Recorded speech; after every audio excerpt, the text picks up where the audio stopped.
bright sunny day on the island Sodor. Duck, Neville, and Molly were at the yards talking to Harold and Bertie. "Spencer's bringing a new visitor here," said Bertie. "I wonder who it'll be," said Neville.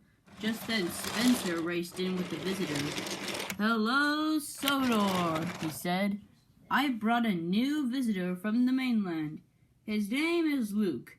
Sir Topham Hatt told me that Molly will be giving him a tour of the island." "But how can Molly give Luke a tour?" said Neville. "There are no narrow gauge tracks on the main line." "Well," said Duck, "there is, in the middle of the track, there's an extra piece right there for narrow gauge engines. Like up at Ulfstead Castle, both narrow gauge and standard gauge can go into the castle."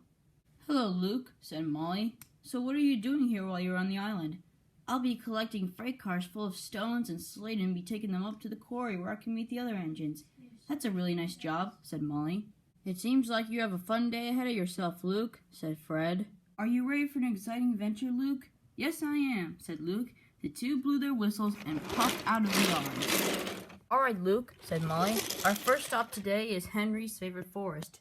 That tall tree right there is the wishing tree." "It looks magnificent," said Luke. "I've never seen anything like that on my old home."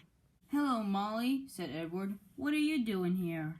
"I'm giving a tour of the island to my new friend, Luke." "It's nice to meet you all," said Luke. "It's nice to meet you too, Luke," said Henry.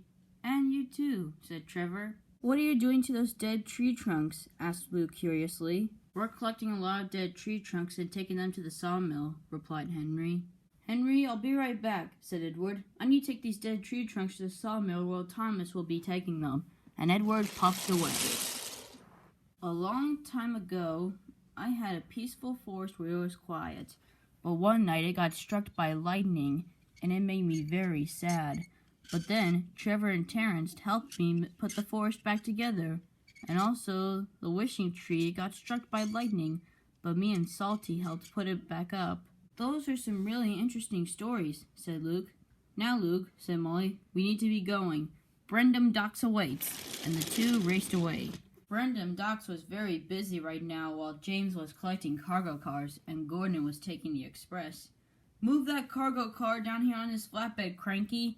Need to take it to the steamworks." "Oh, hello, Molly," said James.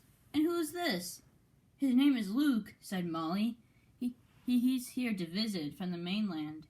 "Hello, James," said Luke. "Nice to meet you, Luke," said James. "I'll start lowering this down for you, James." He began to lower it, and it made it there safely. "Nice meeting you, Luke," said James, and he puffed away to the Sodor Steamworks. "Hello, Luke," said Gordon. "I've heard some great things about you on the other railway." "You have?" said Luke.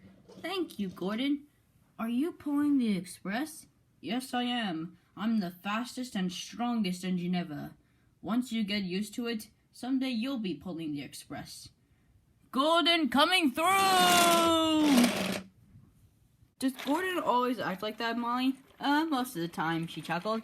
"Our last place to visit is the scrap yards." "Oh, hello, Molly," sneered Diesel. "What are you doing here?" "I'm bringing my new friend Luke here to the island. He's here for a visit." "Oh, why don't you join us, Luke?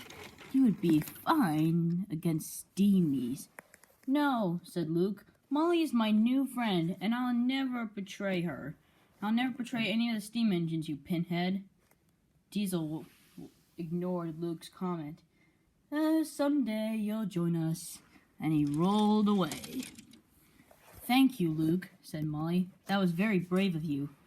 "No problem," said Luke, and they rushed back to the yard. Later, Sir Topham Hatt came to see Luke and Molly.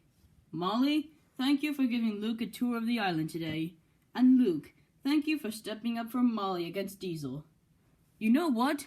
How would you like to stay on Sodor?" "Oh, yes, sir," said Luke. "As long as I get to spend more time with my best friend Molly." "Then it's settled. Luke, your first job today will be taking these freight cars to the quarry. You'll also be pulling Hector." "Are you ready, Hector?" said Luke. "Yes, I am," replied Hector, and the two puffed away.